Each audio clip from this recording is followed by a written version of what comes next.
Hello. मेरी आवाज आ रही है आपको? Yes sir. इससे रिलेटेड कोई डाउट? No sir. पढ़ा आपने? यस। क्वेश्चन पूछा जाता है। लास्ट क्लास में मैंने आपको बताया था पॉइंट ऑब्जेक्ट के लिए अगर मूवमेंट हो तो उसका पास पे एंगुलर मोमेंटम होता है। उसके सॉल्व करने का मैं तरीका सिखाया था। इससे बेस्ड एक क्वेश्चन पूछा। सपोज कर लीजिए आपका एक्सिस है एंड यहाँ पे कोई एक पार्टिकल है जो स्क्वायर पाथ के लॉन्ग मूवमेंट कर रहा है। यहाँ से यहाँ तक डिस्टेंस अगर आर है, making some angle theta, and इसके साइड की लेंथ यहाँ से यहाँ तक ए है। ये डिस्टेंस यहाँ से यहाँ तक आर है। कहता है कि अगर कोई पार्टिकल यहाँ से स्टार्ट हुआ, मूवमेंट करना शुरू हुआ, having mass m and velocity v, इस पाथ के लॉन्ग, तो इस पॉइंट को मान लीजिए ए, इस पॉइंट को b, c and d। Question पूछता है कि find angular momentum of body. कहाँ कहाँ से? About a, b, c and d। एक बार कोशिश कीजिए सॉल्व करने की। मास ऑफ बॉडी m है and moving velocity v, point object है।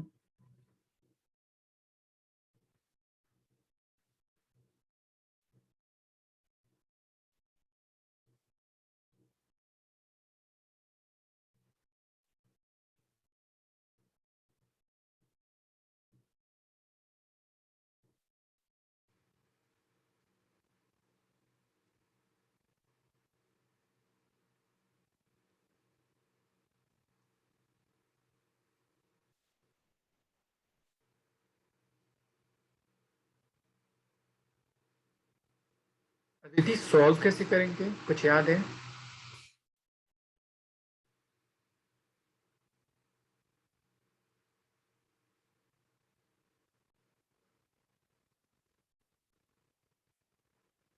X axis, Y axis.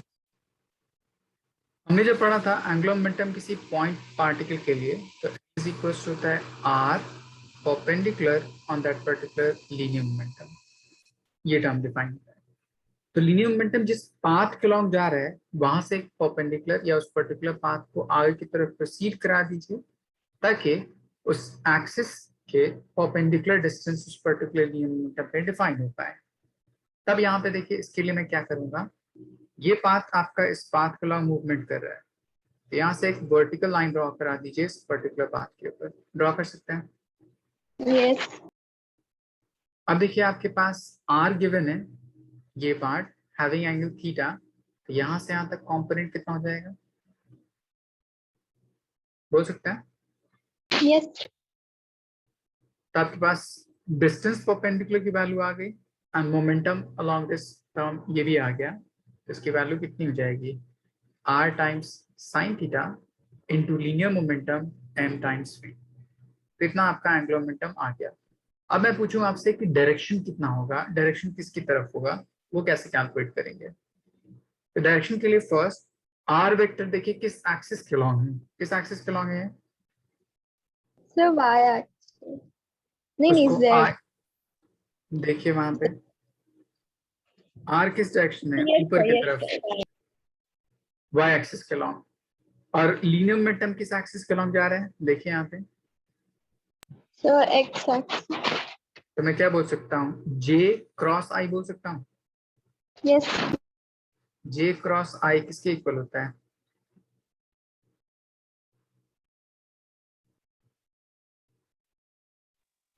Sir. जी साइन। देखिए जैसे I cross J is equal to K होता है, तो जे क्रॉस आई किसके इक्वल हो जाएगा? वो भी तो की ना, प्लस के और माइनस के, तो माइनस की। बस हो गया। तो ये टर्म आ जाएगा माइनस ऑफ के कैप। आया समझ? Yes sir. सिमिलरली अगर मैं आपसे पूछूं कि डी से जब मूवमेंट करना स्टार्ट करे यहां से इसकी तरफ, तो आपके पास मोमेंटम पता है। इस पाथ के लिए अगर वर्टिकल लाइन ड्रॉ कीजिएगा तो यहाँ से एक वर्टिकल लाइन ड्रॉ कर दीजिए इस पॉइंट पे। तो आपका टोटल डिस्टेंस यहाँ से यहाँ तक होना चाहिए एक्सिस से। आई बस समझ? Yes sir. सॉल्व कीजिए। ये सारे एंगुलर मोमेंटम डिफाइन कहाँ से कर रहे हैं? ओरिजिन से। Find angular momentum of body about origin for moving along A, B means AB, BC, CA and so on.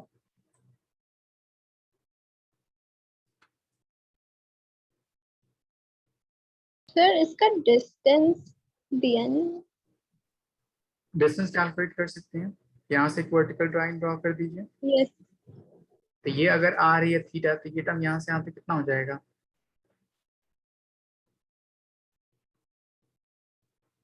यहाँ से यहाँ तक पार्ट कितना हो जाएगा?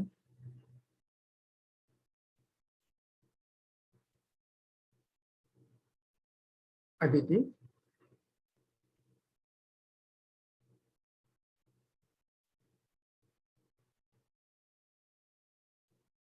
ये आर है, ये थीटा है, तो ये डिस्टेंस यहाँ से यहाँ तक आर आर। कॉस है। एंड सर सिमिलरली आर यहाँ से यहाँ तक, प्लस ए। हाँ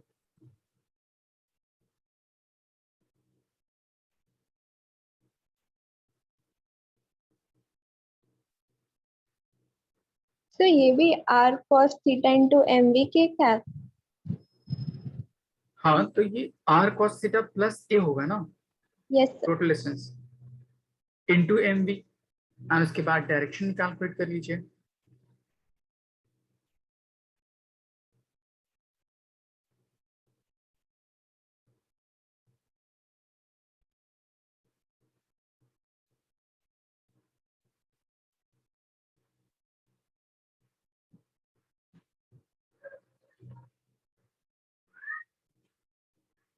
सर पॉजिटिव।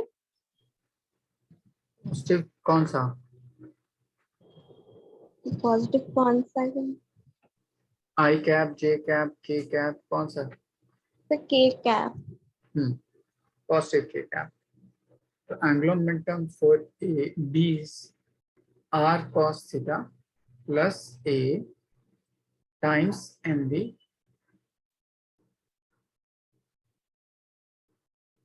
एंड यहाँ पे डिस्टेंस चुके एक्स एक्सिस, तो I cap, and momentum along Y axis मतलब जे कैप, मतलब आई क्रॉस जे, इसलिए पॉजिटिव के कैप। उसी तरह सी से डी तक कैलकुलेट कीजिए। यहाँ से अगर मूवमेंट करे इसकी तरफ तो कितना होगा, एंड यहाँ से मूवमेंट करे इसकी तरफ तो कितना होगा, फाइंड कीजिए।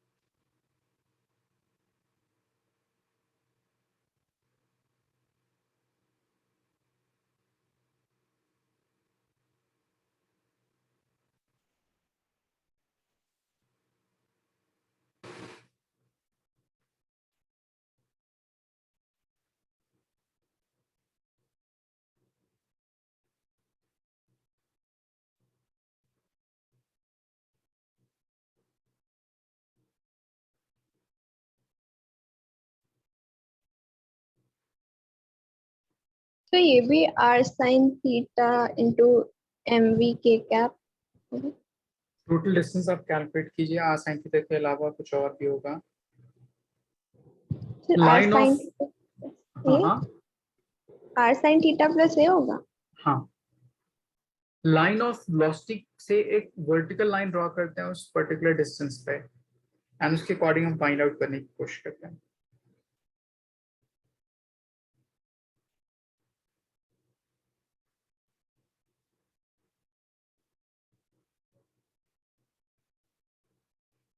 फिर इसकी डायरेक्शन पॉजिटिव होगी ना? आर क्रॉस, एक minute, C is equals to R times sin theta plus A। मतलब आपका जो डायरेक्शन है यहाँ पे यहाँ से यहाँ तक, क्योंकि आपने लाइन ऑफ वेलोसिटी ड्रॉ की वो इस बात पे। अब इसकी वैल्यू हो जाएगी into M V, and direction R along positive I axis मतलब पॉजिटिव जे कैप, एंड जो मोमेंटम है वो नेगेटिव एक्स एक्सिस की तरफ मतलब negative I cap. J cross I is minus K, but minus minus plus, इसलिए plus K cap.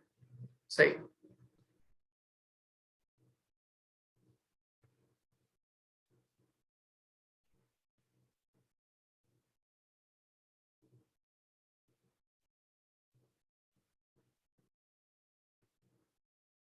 तो D के लिए आर कॉस थीटा मतलब minus R cos theta into M V K cap. फिर से बोलिए। सर डी के लिए minus R cos theta into M V cap. R cos theta into M V, and आपका distance along X axis and momentum along negative Y axis, इसलिए minus K cap. सही। तो इस तरह से किसी भी पॉइंट ऑब्जेक्ट के लिए सिंपली क्या कीजिए, लाइन ऑफ वेलोसिटी से परपेंडिकुलर ड्रॉ कर दीजिए उस परपेंडिकुलर उस रेडियस पे या उस पाथ के बेस पे, एंड देन फाइंड आउट कर दीजिए। ओके, अब इसके बाद नेक्स्ट हम डिफाइन करते हैं हम लोग इस एंगुलर मोमेंटम का रिलेशन किसके साथ, मोमेंट ऑफ इनर्शिया के साथ, एंड देखते हैं वहां पे कंजर्वेशन ऑफ एंगुलर मोमेंटम कैसे डिफाइन करते हैं। Next is relation between moment of inertia and angular momentum। angular momentum अगर मैं पॉइंट बॉडी के लूं तो सिंपली बोल सकता हूं r इंटू लीनियर मोमेंटम। अगर बहुत सारे पार्टिकल हों तो सबका सम लिख सकते हैं R I into P I. इसको जब ब्रेक कीजिएगा मोमेंटम को, तो momentum is equal to mass times velocity लिख सकते हैं, summation R I mass times velocity. फिर वेलोसिटी को आप कन्वर्ट कीजिए, so v is equal to होता है r टाइम्स ओमेगा। किसी भी रोटेटिंग बॉडी के लिए ओमेगा जो रोटेशनल टर्म होता है वो कांस्टेंट होता है। तो अगर मैं ये vi लिखूं तो ये ri होगा, keeping omega to be constant. तो ये टर्म आ जाएगा summation ri mi times omega, या इसको मैं लिख सकता हूँ समेशन m टाइम्स r उसका स्क्वायर इंटू ओमेगा। ये पूरा टर्म यहाँ से यहाँ तक क्या कहलाएगा, द इनर्शिया। तो इसको बोल सकते हैं moment of inertia into omega is equals to M. तो ये आपका रिलेशन आया angular momentum in terms of moment of inertia. अब देखिए इसके बाद अगर मैं कोई रिजिड बॉडी ले लूं तो रिजिड बॉडी के पास दोनों तरह का मोशन होता है। सपोज कर लीजिए मेरे पास कोई रिजिड बॉडी इस तरह, कोई एक्सिस ले लीजिए जिसके अबाउट वो मूवमेंट कर रहा होगा, जैसे मैं पीछे लिया था। तो ये आपका वाई एक्सिस एंड ये आपका एक्स एक्सिस। अगर ये मूवमेंट करे तो इसमें कुछ पॉइंट होंगे, जैसे एक इसका सेंट्रल मोस्ट पॉइंट, एंड बाकी जितने भी पॉइंट्स हैं ये पॉइंट उनका बिहेवियर देखने की कोशिश कर रहा हूँ। तो जैसे ही कुछ रोटेट किया अपने पोजीशन से थोड़ा आगे की तरफ, सपोज कर लीजिए कुछ यहाँ पे, तब इसमें क्या होगा, ये जितने भी तीन मैंने पॉइंट लिखे हैं इन तीनों पॉइंट का पोजीशन चेंज कर जाएगा। ये पॉइंट यहाँ पे रहेगा, ये पॉइंट शिफ्ट करके यहाँ पे जा चुका होगा, ये पॉइंट शिफ्ट करके यहाँ पे जा चुका होगा। मतलब मैं बोल सकता हूँ कि इसमें मोशन कुछ ऐसा हो रहा है, ऐसा, बट ये जो सेंट्रल मोस्ट पॉइंट है वो रिमेन्स स्ट्रेट लाइन में मूवमेंट करने की कोशिश कर रहा है, बोल सकता हूँ। यहाँ पे इसका मोशन भी इसी डायरेक्शन में एंड यहाँ पे भी इसका मोशन इसी डायरेक्शन में। तो यहाँ पे मैं इन जनरल बोल सकता हूँ कि इस पर्टिकुलर रिजिड बॉडी में दो तरह का मोशन हो रहा है। एक जिसके सेंट्रल मोस्ट पॉइंट है उसका मोशन स्ट्रेट लाइन में हो रहा है एंड बाकी जितने भी पॉइंट हैं वो उसके अबाउट रोटेट करने की कोशिश करते हैं, हो सकता है। Yes sir. तो मैं यहाँ पे अगर मैं एंगुलर मोमेंटम डिफाइन करूँ, एक उस सेंटर ऑफ मास वाले पॉइंट के लिए और एक उस बाकी ऑल ऑफ रिजिड बॉडी के लिए, तो आप बोलिएगा net angular momentum is equals to, अगर मैं सेंटर ऑफ मास के लिए बोलूँ तो R perpendicular on centre of mass plus और माइनस आई टाइम्स ओमेगा, बोल सकता हूँ। Yes sir. अब यहाँ पे प्लस माइनस कैसे यूज करते हैं? प्लस यूज करते हैं जब वो बॉडी क्लॉकवाइज मूव करती हो या उसके हिसाब से आप के कैप पॉजिटिव हो के कैप नेगेटिव हो उसके अकॉर्डिंग। तो इन जनरल अगर मैं यहाँ पे लूँ तो इसको एक्स एक्सिस पॉजिटिव मान लीजिए, इसको वाई एक्सिस पॉजिटिव मान लीजिए। क्लॉकवाइज अगर मूवमेंट कर रहा है तो उसके अकॉर्डिंग अपना राइट हैंड का हम रोटेट करिए हम उसका डायरेक्शन इन जनरल पॉजिटिव लेते हैं क्लॉकवाइज टर्म के लिए एंड इसको लेते हैं हम लोग एंटी क्लॉकवाइज टर्म के लिए। आपको ये दोनों कभी कभी पूछ सकता है दोनों कॉम्बिनेशन, बट इन जनरल या तो वो सिर्फ एक टर्म पूछेगा या तो सिर्फ पार्टिकल की तरह ट्रांसलेशनल मोशन कर रहा है या तो वो रिजिड बॉडी की तरह अपने एक्सिस पे स्पिन कर रहा है। ये मैंने जो दोनों कंडीशन लिखी है दोनों कॉम्बिनेशन की वजह से, इसका मतलब होगा रोलिंग कर रहा है। आई बात समझ? Yes sir. इसमें जो मैं दो पार्ट लिखा है इन दोनों पार्ट का मतलब ये होगा कि फर्स्ट पार्ट ट्रांसलेशनल पार्ट के लिए एंड ये सेकंड पार्ट रोटेशनल पार्ट के लिए, दोनों का सम ये टोटल रोलिंग टर्म के लिए।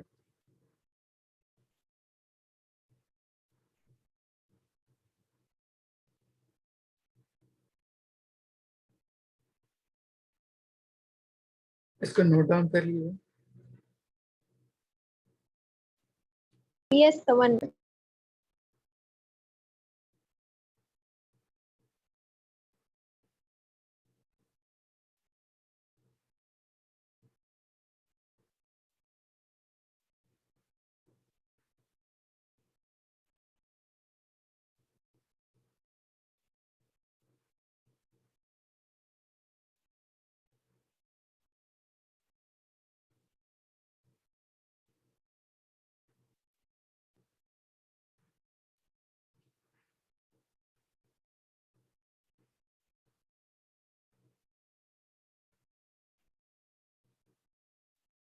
Yes sir.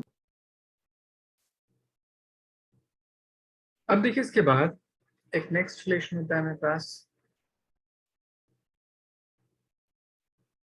Relation between torque and angular momentum. देखिए कैसे रिलेट करते हैं। अब बोलिएगा एंगुलर मोमेंटम की वैल्यू अगर मैं किसी भी ट्रांसलेशनल मोशन के बेस पे डिफाइन करूं तो वो था आर क्रॉस पी, ऐसा था। अगर आप इसको डिफरेंशिएट कर दीजिए, differentiating with respect to time, तब ये टर्म आ जाएगा D over T T of angular momentum L is equals to, यहाँ पे दो पार्ट है एंड दोनों प्रोडक्ट में है तो मैं क्या यूज कर सकता हूँ? प्रोडक्ट टू यूज कर सकता हूँ। Yes sir. फर्स्ट को डिफरेंशिएट कर दीजिए, सेकेंड टर्म को मल्टीप्लाई में रखिए प्लस फर्स्ट को मल्टीप्लाई में रखिए एंड सेकेंड को डिफरेंशिएट कर दीजिए। अब देखिए यहाँ पे D R over D T, R position vector बताता है तो उसका अगर मैं डिफरेंशिएशन करूँ तो वो वेलोसिटी को बताएगा। Cross momentum is nothing but mass times velocity plus R cross dp by dt को हम फोर्स बोलते हैं f।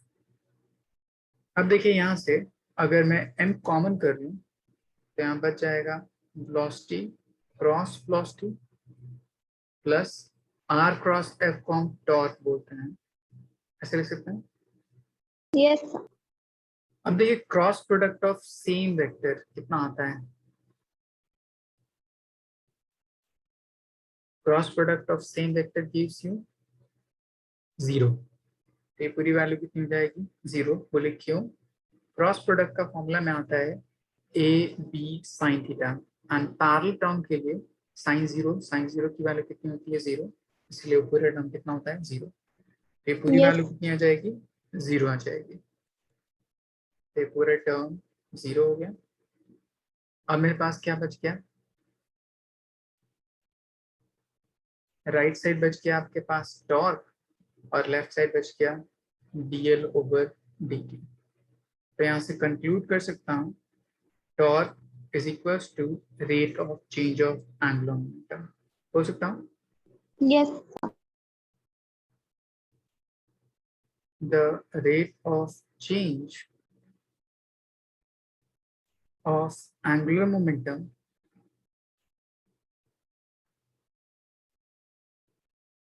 is equals to applied torque। यहाँ तक नोट डाउन कर लीजिए।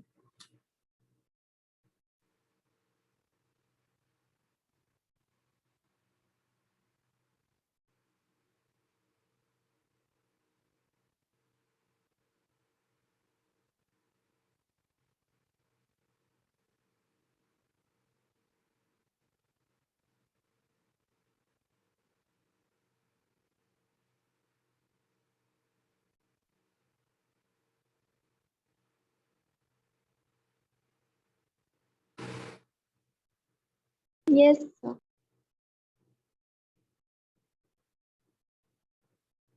इसे बेस्ड कहते हैं conservation of angular conservation of angular momentum.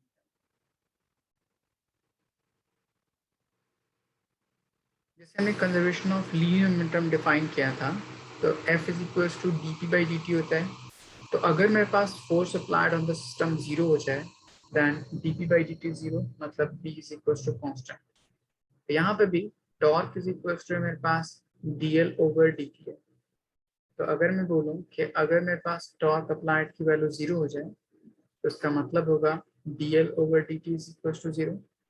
किसी भी फंक्शन उसका डिफरेंशिएशन अगर 0 है इसका मतलब वो फंक्शन कैसा होगा, कांस्टेंट। कांस्टेंट। इसका मतलब एंगुलर मोमेंटम कैसा हो जाएगा, conserved. It means angular momentum initial and angular momentum final आपस में क्या होगा, इक्वल होगा। अब इसके बेस पे बहुत सारे प्रॉब्लम हैं आपको डिफाइन करने के लिए, इसको नोट डाउन कर लीजिए, मैं आपको प्रॉब्लम सिखाता हूँ।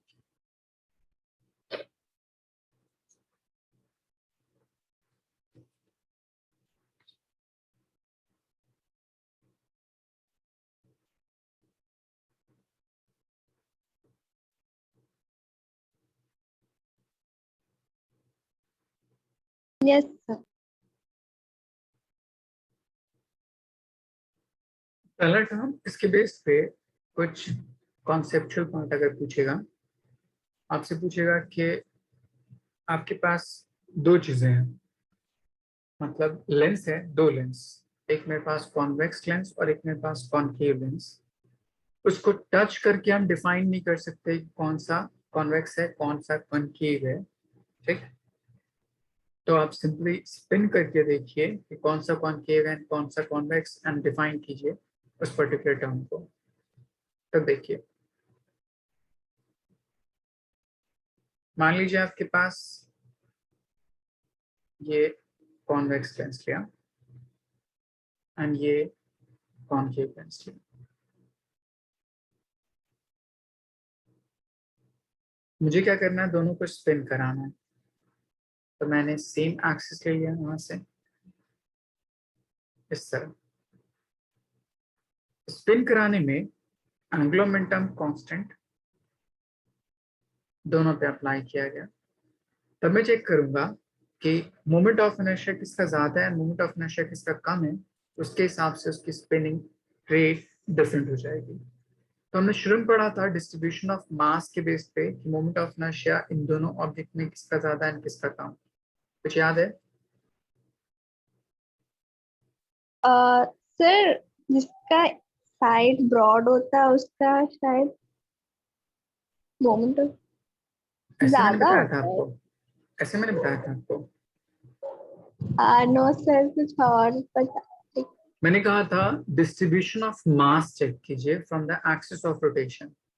Greater the mass distributed at edge, it will have more moment of inertia. तो यहाँ पे दोनों में डिस्ट्रीब्यूशन ऑफ मास एज पे ज्यादा किसमें है, सेकंड वाले में। इसलिए इसका मोमेंट ऑफ इनर्शिया ज्यादा होगा। तो याद रखिएगा moment of inertia for convex lens कम होता है as compare to moment of inertia for concave lens. And angular momentum किसके इक्वल होता है, moment of inertia into omega. Angular momentum conserved है तो मोमेंट ऑफ इनर्शिया जिसका ज्यादा होगा उसकी स्पिनिंग रेट क्या होगी, कम होगी, बोल सकते हैं। Yes sir. इसलिए ओमेगा फॉर कॉन्वेक्स लेंस ज्यादा होगा as compare to omega for concave lens. And spinning अगर ज्यादा होगी तो मतलब ज्यादा देर तक कोई स्पिन करता रहेगा, इसीलिए दोनों को स्पिन करा दीजिए। जिसमें ज्यादा देर तक स्पिनिंग हो वो कॉन्वेक्स होगा, जो जल्दी से रुक जाए वो कॉनकेव होगा। समझ आया? Yes sir. ओके। एक नेक्स्ट क्वेश्चन आपसे पूछेगा। आपके पास सपोज कर लीजिए एग है, सपोज कर लीजिए आपके पास एग ले लिया।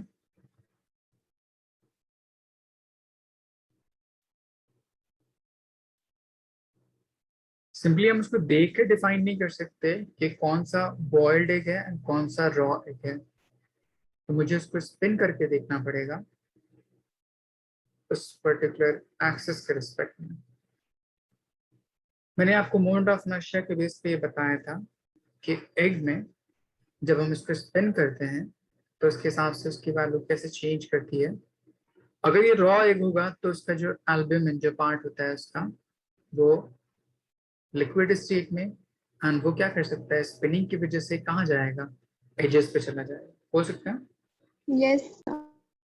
तो ये मान लीजिए आपका कोई रॉ एग है एंड ये मान लीजिए बॉइल्ड एग है।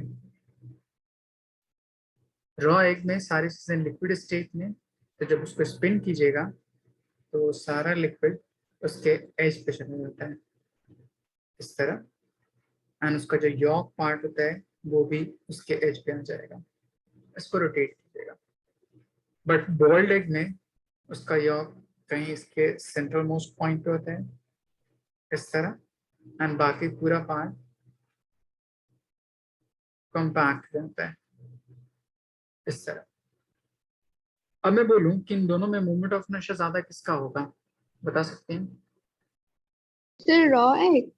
गुड, क्योंकि इसका सारा मास डिस्ट्रीब्यूटेड कहाँ पे है, एज पे। एज। इसलिए moment of inertia for raw egg बड़ा होगा as compare to moment of inertia for boiled egg. Moment of inertia ज्यादा होगा तो उसकी एंगुलर वेलोसिटी किसकी ज्यादा होगी, बॉइल्ड एग। इसीलिए बॉइल्ड एग ज्यादा देर तक स्पिन करता रहेगा एंड रॉ एग जल्दी से स्टॉप कर जाएगा। तब इसके हिसाब से हम उस दोनों को आपस में क्या कर सकते हैं, डिस्टिंग्विश कर सकते हैं कौन सा बॉइल्ड है कौन सा रॉ है। आई बस में। यस। ओके, इसको नोट डाउन कर लीजिए।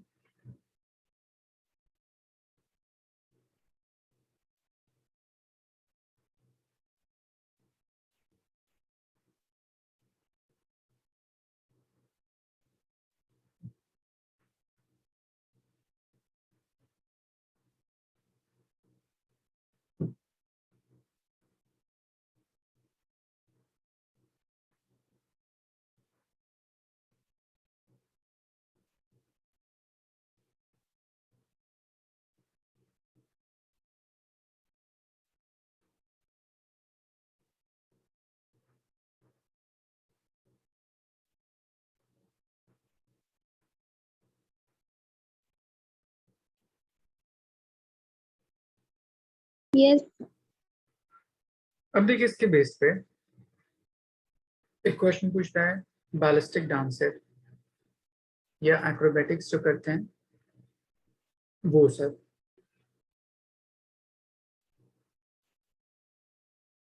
उसमें अगर कोई एक इंडिविजुअल है इस तरह, वो अपने हाथ को ओपन करके रखा है, सपोज कर लीजिए इस तरह, एंड फिर उसने अपने हाथ को इनफोल्ड कर लिया अंदर की तरफ।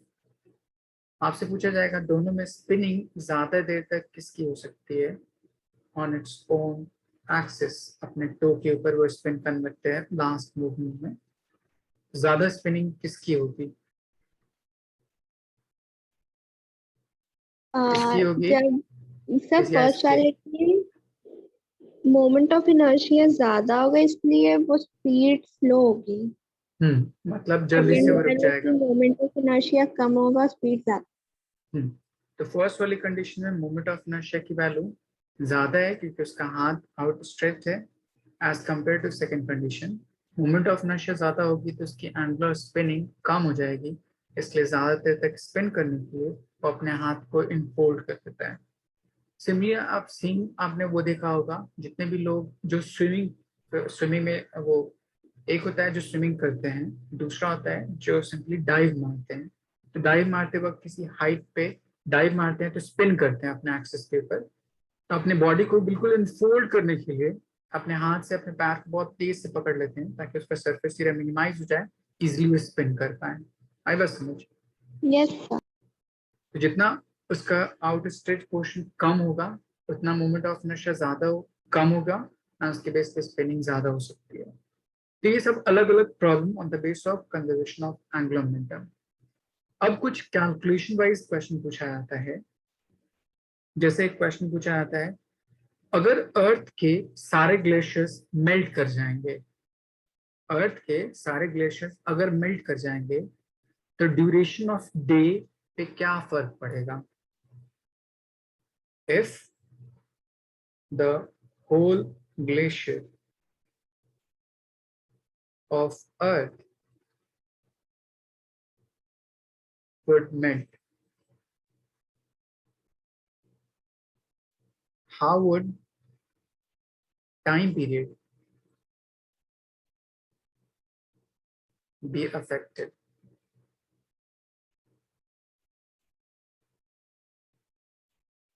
तो इसके लिए क्या कीजिए, देखिए आप रिलेशन याद रखिए। एंगुलर मोमेंटम किसके इक्वल होता है? I times omega. I is moment of inertia, omega को हम लिख सकते हैं 2 pi by time period T. अगर फ्रीक्वेंसी के टर्म में पूछे तो उसको 2 पाई इंटू एफ लिख सकते हैं आप। यहाँ पे पूछा टाइम पीरियड के टर्म में, तो मैं क्या बोल सकता हूँ, एंगुलर मोमेंटम कंजर्व्ड है, इसीलिए I1 upon time period T1 should be equals to I2 upon time period T2 बोल सकते हैं। Yes sir. अभी सपोज कर लीजिए अर्थ नॉर्मल स्टेट में है, मतलब ये अर्थ है इस तरह, उसका अपने एक्सिस, सपोज कर लीजिए ये एक्सिस ले लीजिए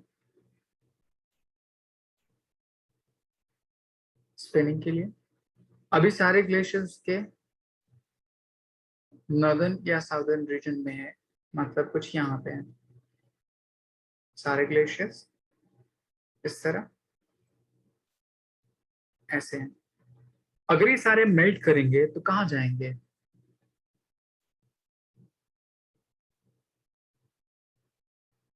अदिति, अगर ये तो सारे ग्लेशियर्स मेल्ट कर जाएंगे, हाँ हाँ, साइड्स में जाएंगे या फिर सेंटर?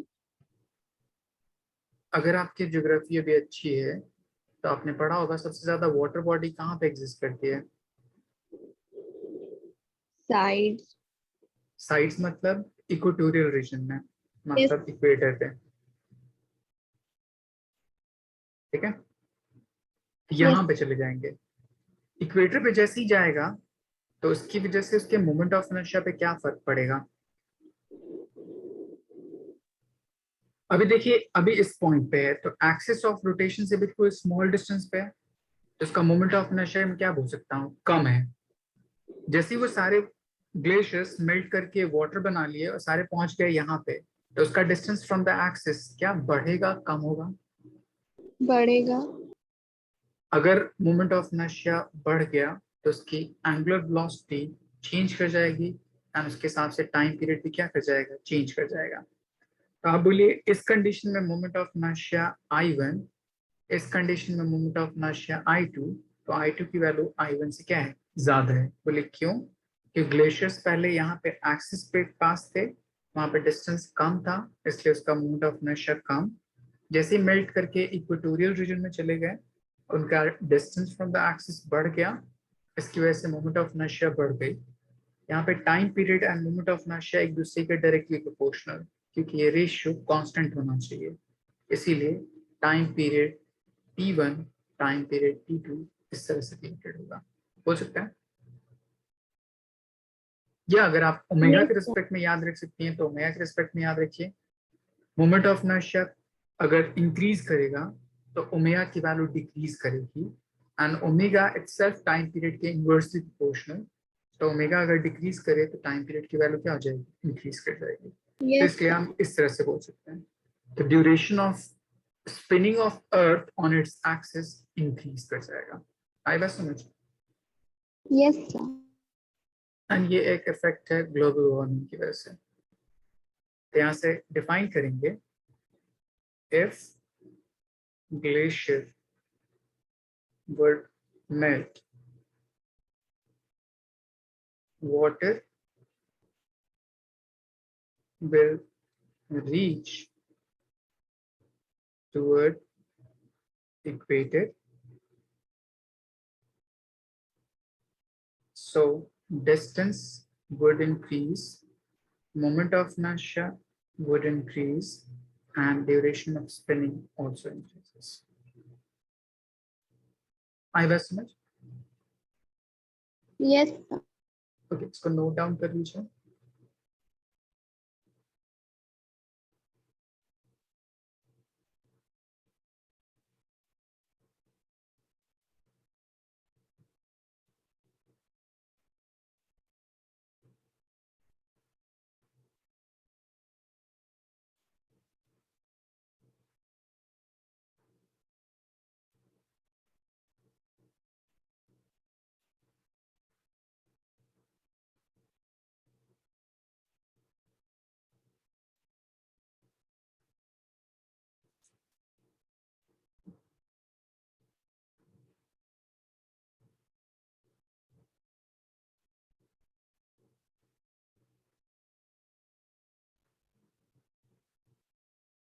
Yes sir.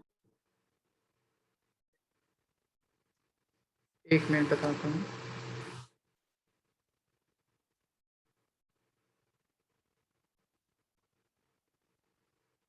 अब इससे बेस्ड कुछ कैलकुलेशन पे बेस्ड क्वेश्चन पूछेगा। कैलकुलेशन में आपको दो चीज पूछ सकता है। कई बार आपको क्वेश्चन पूछता है कि अगर अर्थ अपने प्रेजेंट रेडियस से कुछ हम चेंज कर जाए, या अर्थ अपने प्रेजेंट वॉल्यूम से कुछ चेंज कर जाए, इन दोनों कंडीशन में उसके टाइम पीरियड पे कितना अफेक्ट करेगा, आपको कैलकुलेट कीजिए। उसे कैलकुलेट करने का तरीका सिखाता हूँ मैं आपको। फर्स्ट पार्ट अगर आपसे बोले, इफ अर्थ shrinks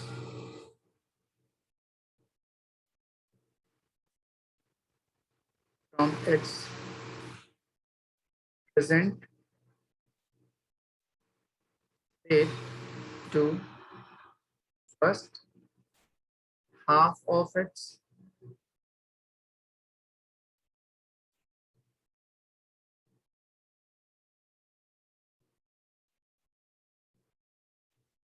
पहली कंडीशन ये हो सकता है। दूसरी कंडीशन वॉल्यूम के टर्म में बोल सकता है, आपसे बोल सकता है 1/8 ऑफ वॉल्यूम। इन दोनों कंडीशन के लिए पहला काम आप रेडियस कैलकुलेट करने की कोशिश कीजिए। पहले क्वेश्चन में आपको रेडियस दे रखा है, दूसरे क्वेश्चन में आपको वॉल्यूम के रेस्पेक्ट में रेडियस कैलकुलेट करने की जरूरत पड़ेगी। देखिए फर्स्ट पार्ट अगर मैं सॉल्व करूं, तो आप बोलिएगा अभी अगर स्पिन कर रहा है तो angular momentum I1 into omega 1, आपको टाइम पीरियड का कैलकुलेट करना रिलेशन या फ्रीक्वेंसी का या किसी भी टर्म का, तो आप इस तरह से लिख सकते हैं which is equals to I2 upon T. I is moment of inertia. अर्थ कैसा ऑब्जेक्ट है, तो आप बोलिएगा सॉलिड स्फीयर की तरह बिहेव करेगा, तो उसका मोमेंट ऑफ इनर्शिया हो जाएगा 2/5 m times of r square divide by time period. अभी प्रेजेंट टाइम पीरियड कितना है, 24 आवर्स बोल सकते हैं। Yes. नेक्स्ट जब चेंज किया half of its present radius, हो जाएगा 2/5 m, रेडियस कितना हो जाएगा r/2 का स्क्वायर, पे हो जाएगा r²/4 divide by time period t2 बोल सकते हैं। Yes, sir. अब यहाँ से t2 की वैल्यू सॉल्व हो जाएगी। Yes, sir. सिमिलरली आपको सेकंड पार्ट पूछा, तो उसको देखिए सॉल्व कैसे करेंगे। सेकंड पार्ट में मैं इस वॉल्यूम को 1/8 ना रख के 1/27 कर देता हूँ। तब आप क्या क्या बोलिए, volume of initial and volume final दोनों को इक्वेट कर दीजिए। So volume initial and volume final दोनों को इक्वेट कीजिए। अभी वॉल्यूम कितना मेरे पास 4/3 πr3, क्योंकि सॉलिड स्फीयर है। जो फाइनल वॉल्यूम है इस इनिशियल वॉल्यूम का कितना है 1/27 पार्ट, तो इस पर्टिकुलर फाइनल वॉल्यूम की वैल्यू पुट कर दीजिए 4/3 πr3। ये टर्म इस पर्टिकुलर टर्म का 1/27 हो सकता है। Yes. तो न्यू रेडियस की वैल्यू यहाँ से कितनी आ जाएगी 4/3 कैंसिल आउट, यहाँ पे क्यूब है उससे जाएगा तो क्यूब रूट हो जाएगा r/3। समझ आया। Yes. अब सेम फिर से फॉर्मूला अप्लाई कर दीजिए I1 upon T1 I2 upon T2 and वहां से फाइंड आउट कर लीजिए T2 की वैल्यू कितनी आती है। समझ आया। So T2 की वैल्यू तो 1/6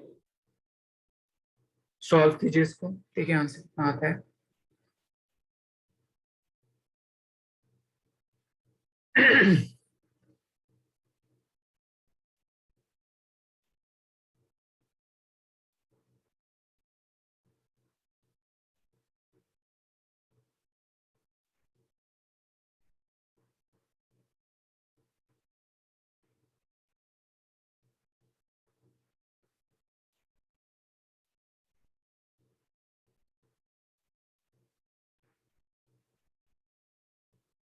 तो T2 की वैल्यू 1/6 नहीं है। 1/6 आ रही है। आज तो वो 2/5 m तो कैंसिल हो जाएगा। फिर r क्या स्क्वायर बचेगा, r स्क्वायर भी कैंसिल हो जाएगा। फिर क्या बचेगा, फिर 1/24 इज इक्वल टू 1/42। ठीक है। फिर कैलकुलेट कीजिए क्रॉस मल्टीप्लिकेशन।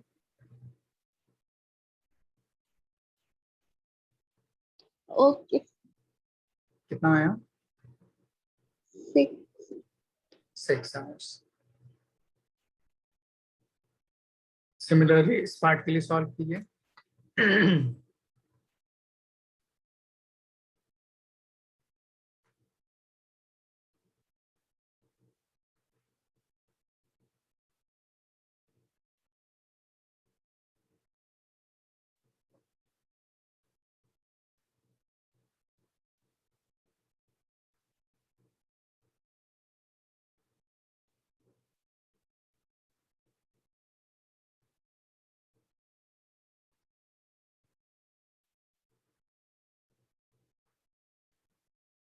सिर्फ 1 है। 1 आ रहा है। सिर्फ पता नहीं सबका कैंसिल ही हो गया। अच्छा देखिए first part I1 upon T1 is equals to I2 upon T2। I1 की value 2/5 times of mr square, time period is 24 hour, 2/5 m times r, r की वैल्यू कितनी हो जाएगी r by 3 R उसका by square 9. Divide by p2 mr square by Yes, s2 by sir. 5 sir तो ये बचेगा 1 by 24 is equals to 1 by 9 times of p2 कहाँ cancel out हो रहा है आज से वो फॉर्मूला में that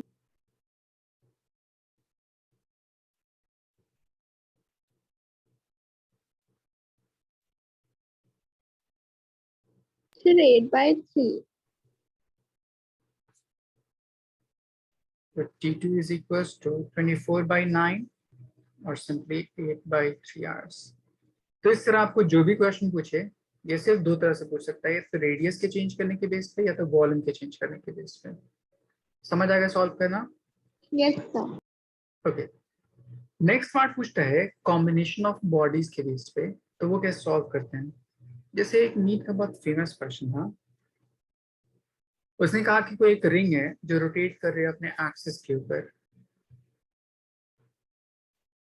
circular ring of mass m radius r is rotating on its axis at omega naught if 2-point mass m gently placed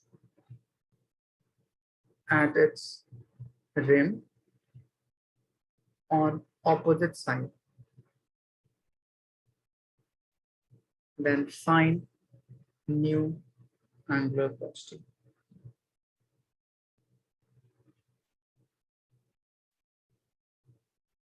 question समझ आया Yes, sir. सॉल्व करने की कोशिश करिए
Sir, m into omega divided by m plus 2m. देखिए कैसे होगा ring माना पहले फिर इस रिंग के ऊपर तो स्मॉल मासेस अटैच कर ये सपोज कर लीजिए उसका एक्सिस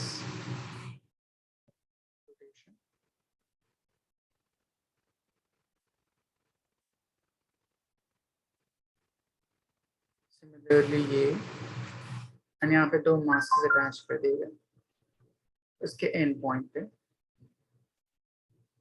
सपोज कर लीजिए एक मास यहाँ पे अटैच कर दिया गया एंड एक मास यहाँ पे अटैच कर दिया गया क्या बोलिए कंजर्वेशन ऑफ एंगुलर मोमेंटम के बेस पे angular momentum initial and angular momentum final equal होना चाहिए तो angular momentum initial angular momentum find करें। तो इनिशियल एंगुलर मोमेंटम सिर्फ ये बॉडी रोटेट कर रही है, तो रिंग उसका अपना मास m, moment of inertia mr², rotating with angular velocity omega naught. जैसे कंबाइन हुआ तो अब वो सिस्टम दो चीजों का कॉम्बिनेशन हो गया, एक रिंग प्लस जो दो मास अटैच किए गए हैं वो। तो ये दोनों मास अटैच किए गए हैं, ये पॉइंट मास की तरह बिहेव करेगा एंड उसका डिस्टेंस फ्रॉम द सेंटर कितना है, r डिस्टेंस पे, तो उसका मोमेंट ऑफ इनर्शिया mr²। तब यहाँ पे हो जाएगा mr² उस पर्टिकुलर रिंग के लिए प्लस 2 टाइम्स ऑफ mr² उस दो पॉइंट बॉडी के लिए, एंड न्यू एंगुलर वेलोसिटी कितना हो जाएगा, ओमेगा। आई बात समझ? Yes sir. अब यहाँ से जो कॉमन है उसको कैंसिल आउट कीजिए, ओमेगा फाइंड कर लीजिए।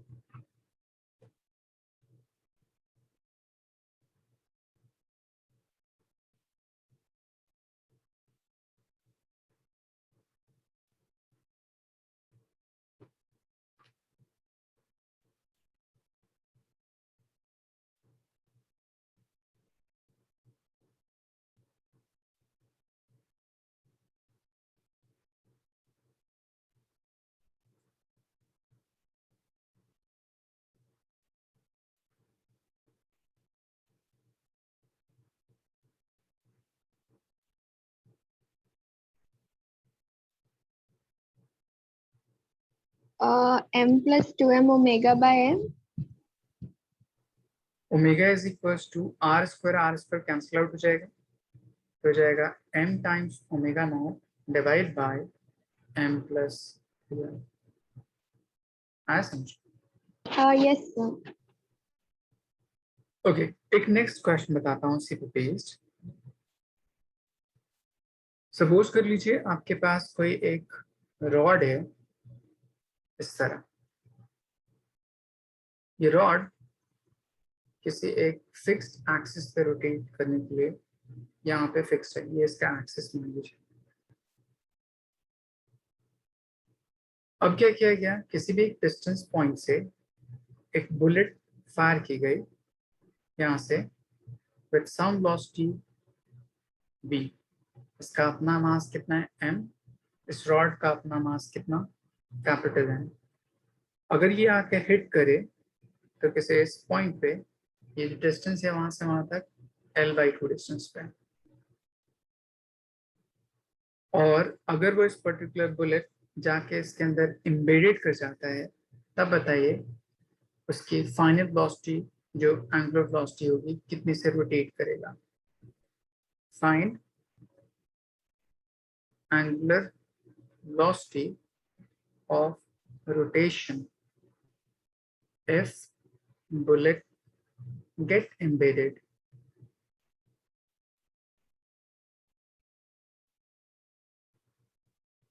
into it।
ये वाला कैसे करें? पहले मुझे एंगुलर मोमेंटम कंजर्व करना है, तो मुझे क्या करना पड़ेगा, पहले एक्सिस चेक करना पड़ेगा। जो ये एक्सिस है इस पर्टिकुलर रॉड का, वही एक्सिस आप इस पॉइंट ऑब्जेक्ट का भी मान लीजिए। मेरी बात समझ? ये क्या यस। कीजिए, एक हॉरिजॉन्टल लाइन ड्रॉ कर दीजिए इस तरह से, क्योंकि इसी एक्सिस के अबाउट फाइनली ऑब्जेक्ट रोटेट करेगा, इसलिए इनिशियल ऑब्जेक्ट का भी एक्सिस मैं यही मानूंगा। तो इसको आप एक्सिस मान लीजिए इस पर्टिकुलर पॉइंट पार्टिकल के लिए। अब हमने सबसे शुरू में पढ़ा था एंगुलर मोमेंटम किसी पॉइंट ऑब्जेक्ट के लिए अगर वो मूव कर रहा है तो कितना होता है?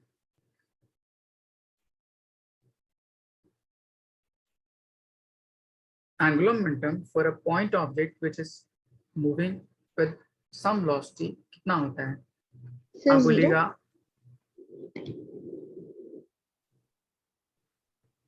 यहाँ पे जीरो कैलकुलेट किया था, नो सर. कितना होता है?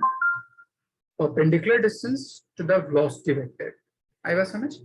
यस. सेम कॉन्सेप्ट को वहां पे अप्लाई करेंगे। तो परपेंडिकुलर डिस्टेंस यहाँ से टू द वेलोसिटी वेक्टर, यहाँ से यहाँ तक डिस्टेंस कितना है? L/2। तो ये भी डिस्टेंस यहाँ से यहाँ तक कितना हो जाएगा? L/2। एंड इसका मोमेंटम कितना है? mv। तो इनिशियल एंगुलर मोमेंटम सिर्फ ये बुलेट मूव कर रहा था तो कितना हो जाएगा? L/2 times m into. यहाँ तक को डाउट? No sir. अब इसके बाद जैसे ही वो बुलेट उसके अंदर एम्बेडेड हो जाएगा तो वो कुछ इस तरह से हो जाएगा। ये आपका प्लैंक, और वो जो बुलेट है उसके अंदर एम्बेडेड हो गया किसी इस पॉइंट पे इस तरह। अब वो दोनों कॉमन वेलोसिटी से रोटेट करना शुरू करेंगे अबाउट दिस गिवन एक्सिस, ये वाले पॉइंट से। तो यहाँ पे बुलेट वो भी एक पॉइंट ऑब्जेक्ट की तरह होगा, प्लस रॉड वो इस पर्टिकुलर एक्सिस से रोटेट कर रहा है। दोनों का मोमेंट ऑफ इनर्शिया निकालिए, इस फॉर्मूले में पुट कीजिए, फाइनल एंगुलर वेलोसिटी की वैल्यू फाइंड हो जाएगी। सॉल्व कीजिए।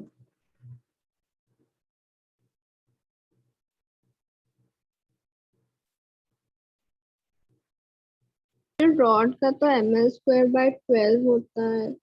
यहाँ पे एक्सिस किधर है? L. सेंटर थोड़ा नहीं है। किस- एक्सिस कहाँ पे है इसका? One edge. तो वन एज पे मोमेंट ऑफ इनर्शिया कितना होता है?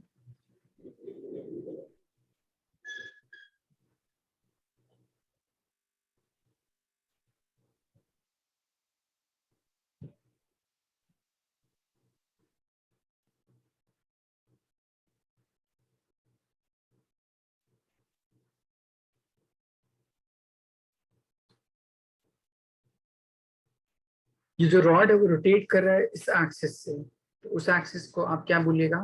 One as. वन एज के लिए मोमेंट ऑफ इनर्शिया होता है रॉड के लिए ml²/3। आई बात समझ?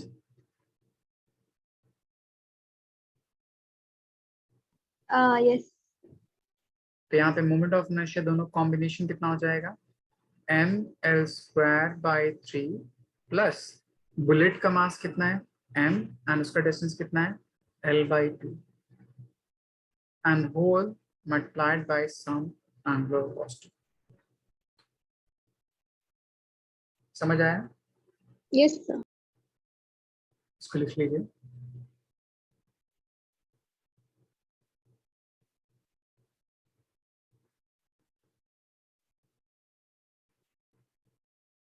Yes sir. ओके।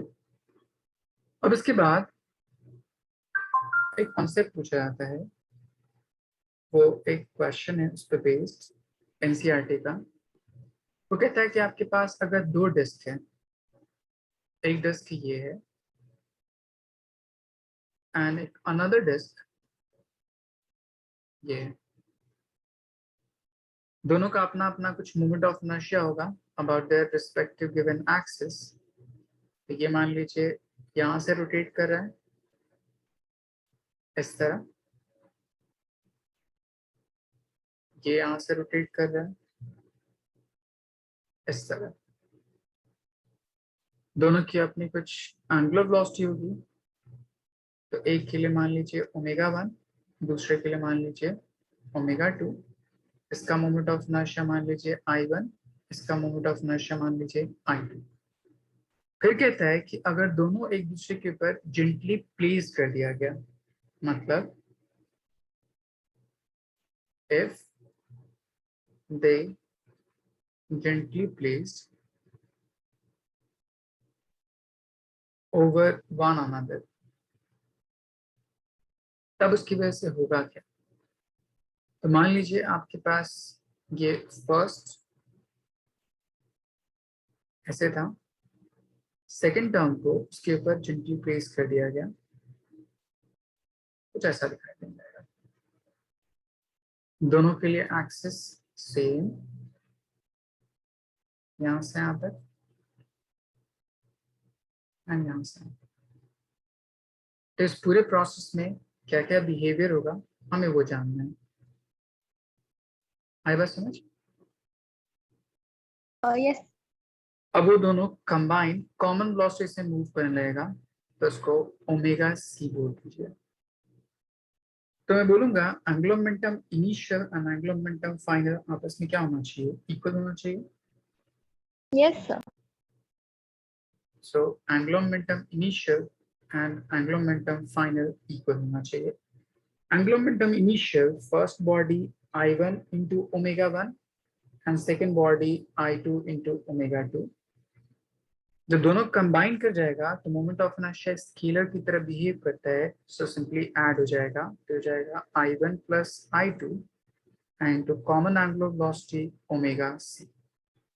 यहाँ पे इन दोनों बॉडी के जो मोमेंट ऑफ इनर्शिया है वो इसके सेंस ऑफ रोटेशन पे डिपेंड करेगा।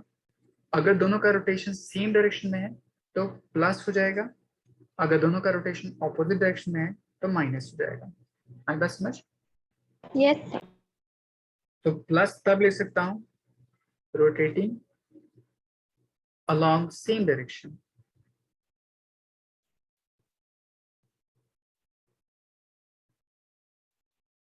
and माइनस तब ले सकता हूं ऑपोजिट डायरेक्शन। अब यहां से सॉल्व करके मैं ओमेगा सी की वैल्यू फाइंड आउट कर सकता हूं। तो common angular velocity in this particular condition would becomes I1 omega 1 plus or minus I2 omega 2 whole divided by I1 plus I2। यहाँ तक कोई डाउट? No sir. ओके, पहले इतना नोट डाउन करिए, इस पे अनदर कंक्लूजन सिखाता हूँ।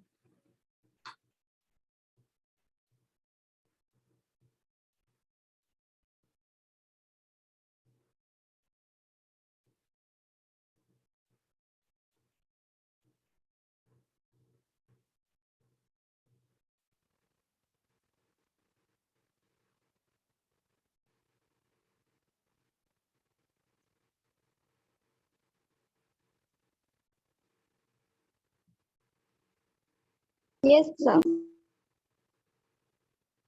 ओके, अब इसमें नेक्स्ट पार्ट पूछता है एनर्जी का कैसे चेंज आएगा इस पर्टिकुलर प्रोसेस में।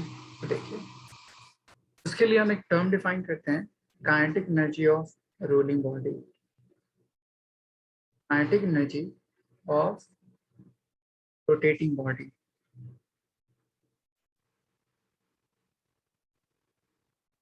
हमने शुरू में जब मोमेंट ऑफ इनर्शिया डिराइव किया था तो वहां पे काइनेटिक एनर्जी का रिलेशन कुछ ऐसा आया था, half summation m times of r square times omega square, ऐसा कुछ आया था। Yes sir. तो इसी पूरे टर्म को हम क्या बोलते हैं? आई बोलते हैं। तो मैं बोल सकता हूँ half I into omega square. तो इसको हम क्या बोलते हैं? Kinetic energy of rotating body. अब देखिए इस काइनेटिक एनर्जी में उस दो डिस्क के लिए इनिशियली एंड फाइनली चेंज कैसे करेगा। तो बोलूंगा kinetic energy initial first disk के लिए half I1 omega 1 square, second disk के लिए हाफ I2 ओमेगा 2 स्क्वायर। अगर मैं फाइनल काइनेटिक एनर्जी कैलकुलेट करूं तो फाइनल काइनेटिक एनर्जी जब दोनों कंबाइन कर जाएगी तो हो जाएगा half I1 into I2 and common velocity omega c, इससे मूवमेंट करना शुरू कर देगी। तो कैलकुलेट करना है कि क्या ये काइनेटिक एनर्जी इनिशियल और फाइनल कोई चेंज आ सकता है या नहीं आ सकता। उसको सॉल्व करने के लिए हम देखते हैं दोनों को सब्ट्रैक्ट करके तब हम देखते हैं दोनों को सब्ट्रैक्ट करके वैल्यू कितनी आती है। तो आप चेंज इन काइनेटिक एनर्जी निकालिए which is equals to kinetic energy initial, kinetic energy final. आप इस वैल्यू को पुट कीजिए यहाँ पे, इस वैल्यू को पुट कीजिए यहाँ पे। ओमेगा सी की वैल्यू हमने जो कैलकुलेट किया था ये पार्ट, इसमें प्लस वाला टर्म यूज कीजिए एंड सिंप्लीफाई कीजिए, देखिए कितना आता है।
समझ आया कुछ? सॉल्व हो रहे हैं?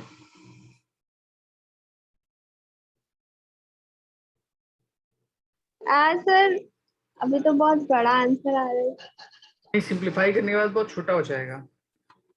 तो वो हाफ ब्रैकेट तो बाहर ले लिया, फिर I1 ओमेगा 1 तो बहुत बचा। देखिए ओमेगा सी की वैल्यू आप पुट कीजिएगा, which is equals to I1 omega 1 plus I2 omega 2 divide by I1 plus I2। अब देखिए इसको सॉल्व कैसे करेंगे।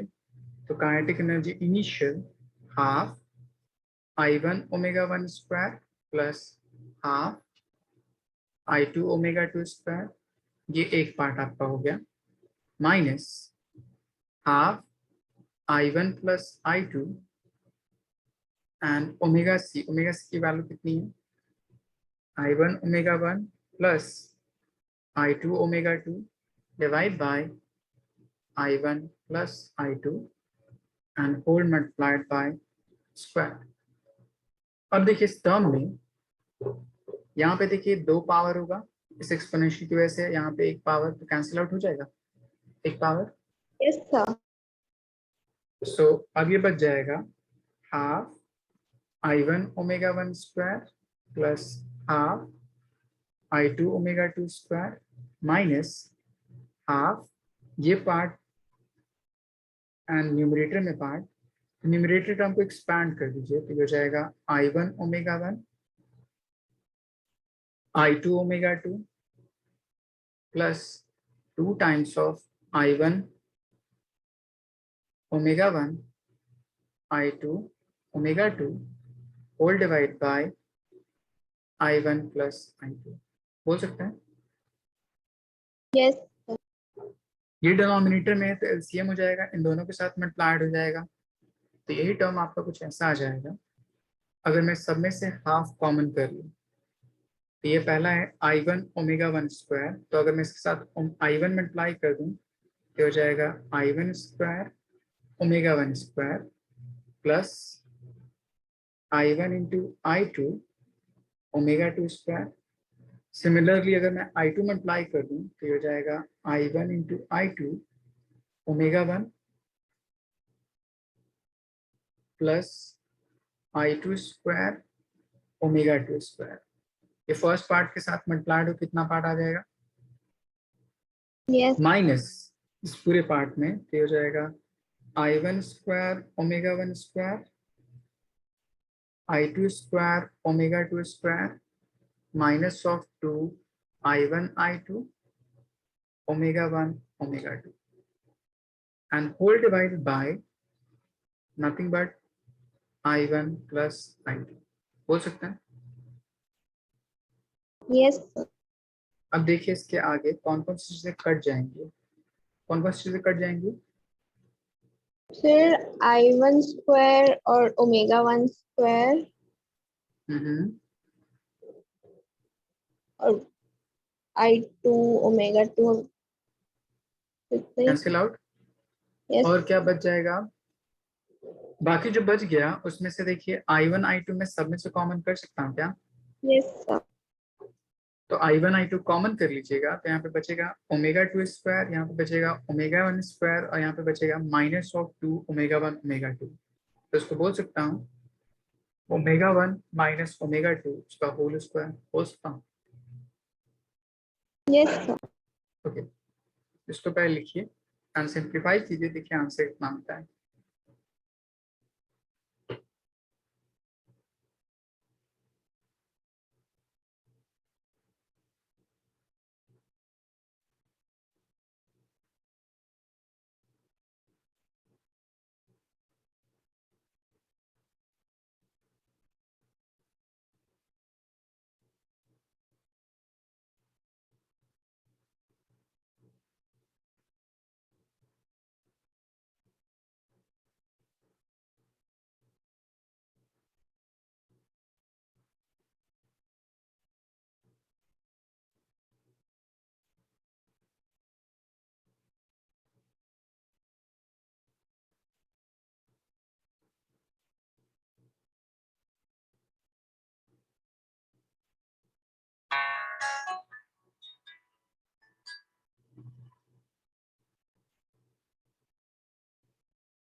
सर ये हाफ I1 I2 और omega 2 square plus omega 1 square minus 2 omega 1 omega 2 by I1 plus I2। तो आप half I1 I2 upon omega 1 plus omega 2 बाहर रखिएगा, अंदर में क्या बचेगा? Omega 1 square plus omega 2 square minus 2 omega 1 omega 2। Yes sir. मैं लिख सकता हूँ omega minus omega 2 whole square. Whole square, yes sir.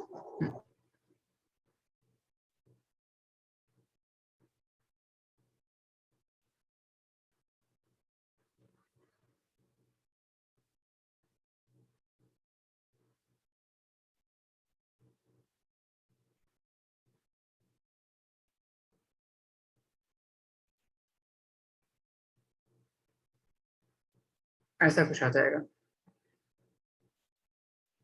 In general आपका जो रिलेशन यहाँ पे माइनस है क्योंकि मैंने प्लस लिया था, अगर मैं वहां पे नेगेटिव लेता तो ये टर्म प्लस में आता। तो इस तरह आपका total change in kinetic energy during this particular interaction इतना आता है। अब से पूछेगा कि ये जो काइनेटिक एनर्जी में चेंज आया वो क्यों आया, तो आप बोलिएगा जब दोनों सरफेस आपस में प्लेस करते हैं एक दूसरे के ऊपर तो उनके रफनेस की वजह से एक अपनी एनर्जी लूज करता होगा जो ज्यादा फास्ट मूव करता होगा, एंड दूसरा उसके बेस पे कम स्पीड से मूव करता होगा। तो दोनों की स्पीड एक दूसरे को इक्वेट करने के लिए क्या होता है, लॉस ऑफ एनर्जी होती है। तो this particular loss of energy will evolve in the form of heat. आई बात समझ? Yes sir. तो आप बोलिएगा this will evolve as heat। तो आपसे कभी कभी क्वेश्चन पूछ सकता है कि find loss of energy during this particular interaction, तो आप इस तरह से फाइंड आउट करते हैं।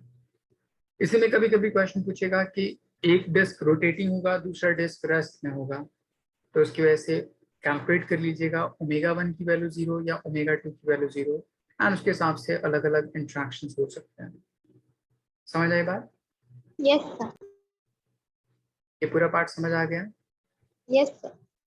ओके। एक नेक्स्ट पार्ट है इसी में, उसको बोलते हैं हम लोग टॉपलिंग।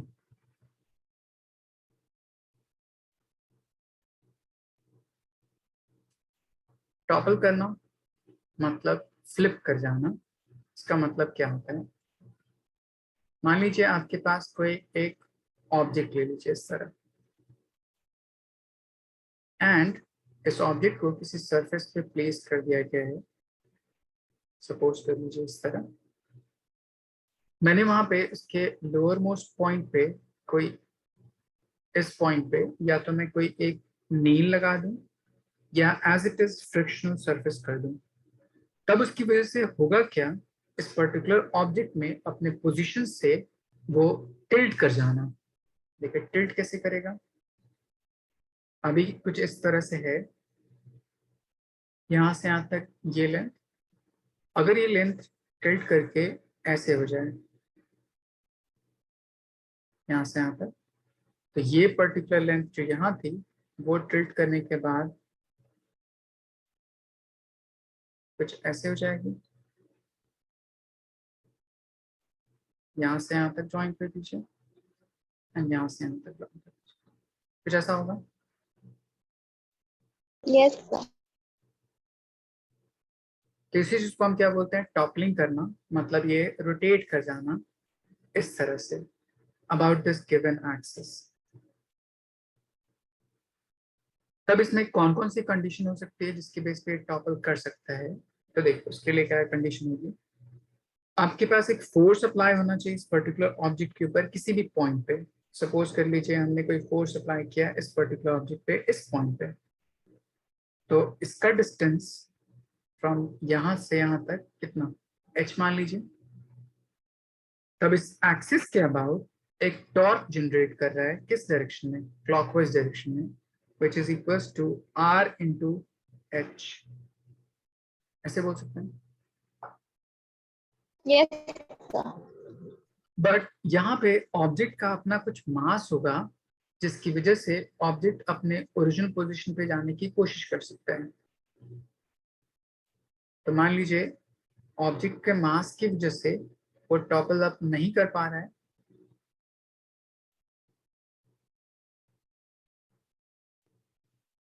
मैंने थोड़ा सा डायग्राम गलत कर दिया, ये तो बात कहानी थी।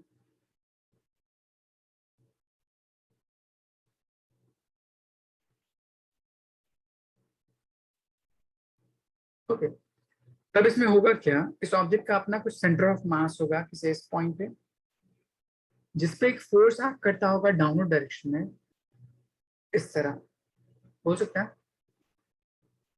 Yes sir. जो इस ऑब्जेक्ट को किस डायरेक्शन में रोटेट कराने की कोशिश करेगा, तो आप बोलेगा एंटी क्लॉकवाइज डायरेक्शन में, ऐसे बोल सकते हैं। तो जैसे से ऑब्जेक्ट एक क्लॉकवाइज टॉर्क एक्ट कर रहा है इस पर्टिकुलर एक्सटर्नल फोर्स की वजह से, और इस mg फोर्स की वजह से इस पर्टिकुलर ऑब्जेक्ट के ऊपर एक एंटी क्लॉकवाइज टॉर्क एक्ट कर रहा है, तो अगर clockwise torque anti clockwise torque को ओवरकम कर जाए तो क्या हो सकता है, टॉपल हो सकता है ना। Yes sir. So for toppling, clockwise torque should be greater than anti clockwise torque. Clockwise torque किसके इक्वल है, उसको पुट कर दीजिए, तो हो जाएगा h times of f should be greater than anti clockwise torque mg, and यहां से यहां तक डिस्टेंस कितना होगा, तो अगर इस पर्टिकुलर साइड उसकी वैल्यू अगर a है या l है, तो वहां से वहां तक साइड की वैल्यू कितनी हो जाएगी, l/2 बोल सकते हैं। Yes sir. तो एक कंडीशन ये हुई। दूसरा, अगर वो किसी कील की वजह से या नील की वजह से अगर रोटेट नहीं कर रहा, यहाँ पे कुछ सरफेस में रफनेस है, तो जितना मैं फोर्स यहाँ पे अप्लाई कर रहा हूँ उसको बैलेंस करने के लिए यहाँ पे फ्रिक्शनल फोर्स होगा। तो आप बोलेगा if this is being possible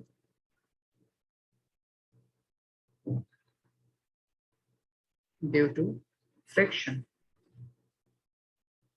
so उस कंडीशन में F किसके इक्वल होना चाहिए, न्यू टाइम्स mg के इक्वल होना चाहिए।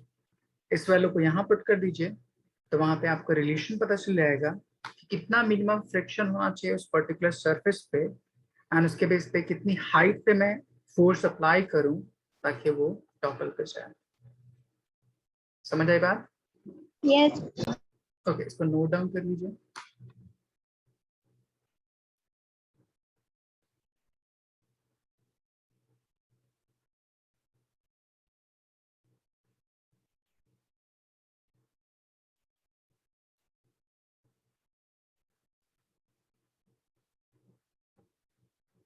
Yes sir. ओके, तो इतना पढ़ के रखिएगा। मैं नेक्स्ट क्लास में आपको रोलिंग मोशन कराऊंगा, एंड रोलिंग मोशन में कैसे कैसे चीजें होती हैं, उस बेस काइनेटिक एनर्जी कैसे होती है, बॉडी रोल किस कंडीशन में हो सकती है, वो सारी चीजें, फिर आपका ये चैप्टर कंप्लीट हो जाएगा। ठीक है, यस सर। कोई डाउट आज क्लास से related. No sir, no doubt. Okay, तो इतनी सारी चीजें रिवाइज कर लीजिएगा जरूर। ठीक है, yes. Okay then. Thank you sir.